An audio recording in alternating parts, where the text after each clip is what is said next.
I've changed whole transmissions in a paddock.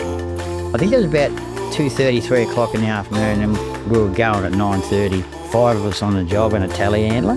Yeah, that was a big one. Yeah, that was a big one.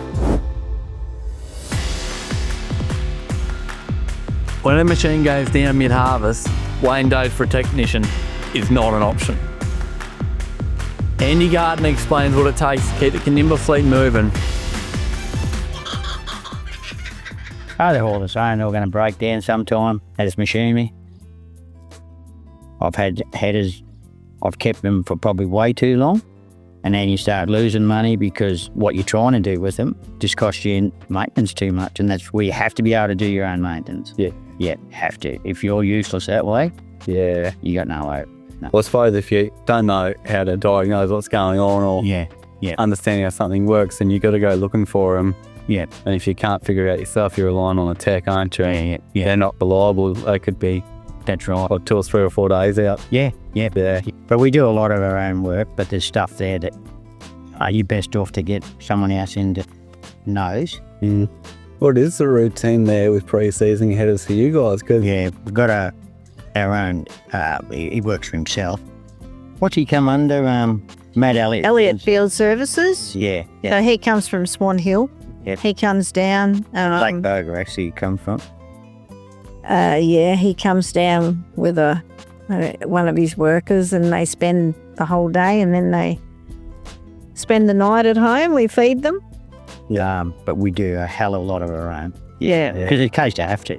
I've changed whole transmissions in a paddock.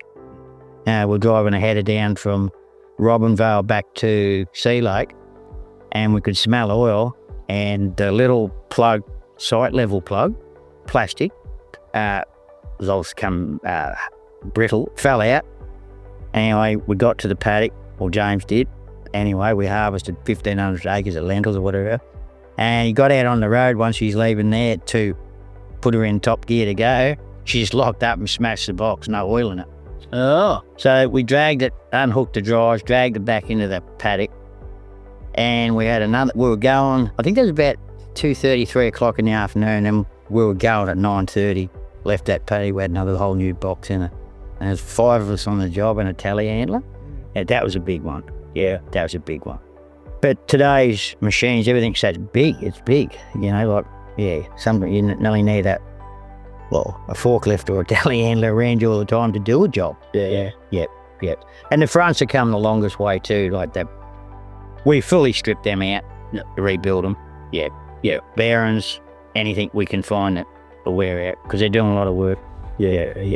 You get in lentils, chickpeas, and you're on the deck, and a lot of banging going on. Yeah. And too, now you've got a lot of non-genuine parts you can buy instead of buying them from McDonald, New Holland. But some you don't, like they're no good. They won't see a season out. You'll get 200 or 300 hours. Yeah, but we can get up around 400 or 500 rotor hours a season. Yeah, which is, that can be 5 years for people.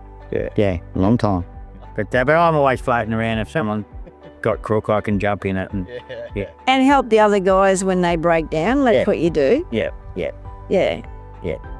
And move vehicles from one paddock to the other, and we'll work in together. It's having the knowledge around as well. That's what Josh likes about me being here, because he said, I hope Andy's coming back. Yeah. I said, no, I'm coming back.